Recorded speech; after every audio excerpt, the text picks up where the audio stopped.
ভারত ও পাকিস্তানের মধ্যে গেল বছর মে মাসে হওয়া 4 দিনের সামরিক সংঘাত দক্ষিণ এশিয়ার যুদ্ধ কৌশলে এক নতুন অধ্যায়ের সূচনা করেছে। সেই সংঘাতকে অনেক বিশ্লেষকই ভারত পাকিস্তানের প্রথম ড্রোন যুদ্ধ হিসেবে আখ্যা দিচ্ছেন। এই সংঘাত দেখিয়ে দিয়েছে আধুনিক যুদ্ধে ড্রোন প্রযুক্তি কতটা গুরুত্বপূর্ণ হয়ে উঠেছে এবং ভবিষ্যতের যুদ্ধ কিভাবে বদলে যেতে পারে।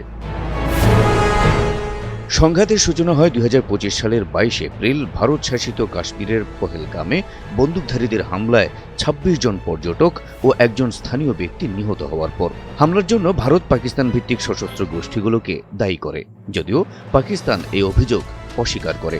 এরপর ভারত পাকিস্তানের কিছু স্থাপনায় সামরিক অভিযান চালায়, যার নাম দেওয়া হয় অপারেশন সিন্দুর।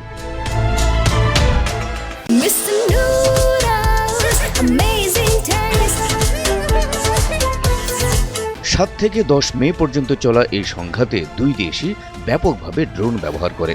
ভারত পাকিস্তানের রাডার ও সামরিক স্থাপনাগুলো লক্ষ্য করে লয়টারিং মিউনিশন ড্রোন ব্যবহার করে।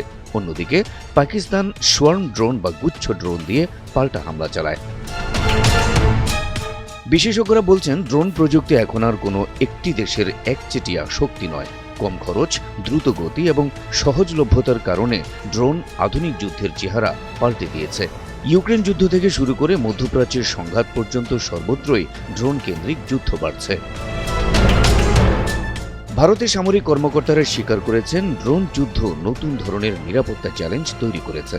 সরকারি তথ্য অনুযায়ী 2024 সালের নভেম্বর থেকে 2025 সালের অক্টোবর পর্যন্ত ভারত পাকিস্তান সীমান্তে 1816টি ড্রোন শনাক্ত করা হয়েছে। ভারতের সীমান্তরক্ষী বাহিনী BSF এর দাবি, পাকিস্তান থেকে মাদক, অস্ত্র ও গোলাবারুদ পাচারে ড্রোন ব্যবহার করা হচ্ছিল। অন্যদিকে পাকিস্তানও বলছে, ভারত ও তালিবান সম্পর্কিত ড্রোন কার্যক্রম তাদের জন্য নিরাপত্তার ঝুঁকি তৈরি করেছে। দুই দেশই এখন সীমান্ত সুরক্ষা ও আকাশ প্রতিরক্ষা ব্যবস্থাকে আরও শক্তিশালী করার দিকে নজর দিচ্ছে। ভারতের প্রতিরক্ষা কর্মকর্তারা জানিয়েছেন, এখন শুধু যুদ্ধ বিমান বা ক্ষেপণাস্ত্র নয়, ছোট বড় সব ধরনের ড্রোন শনাক্ত ও ধ্বংস করার সক্ষমতা তৈরি করতে হচ্ছে। এজন্য Bharat kinetic interceptor, electronic jammer এবং আধুনিক আকাশ প্রতিরক্ষা ব্যবস্থা মোতায়েন করছে।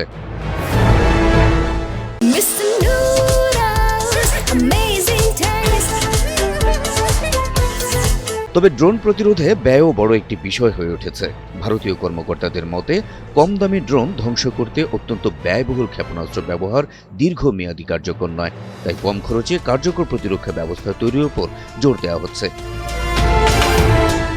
বিশ্লেষকদের মতে 2025 সালের এই সংঘাত শুধু ভারত পাকিস্তান সম্পর্কেই নয়, বৈশ্বিক সামরিক কৌশলেও বড় পরিবর্তনের ইঙ্গিত দিয়েছে।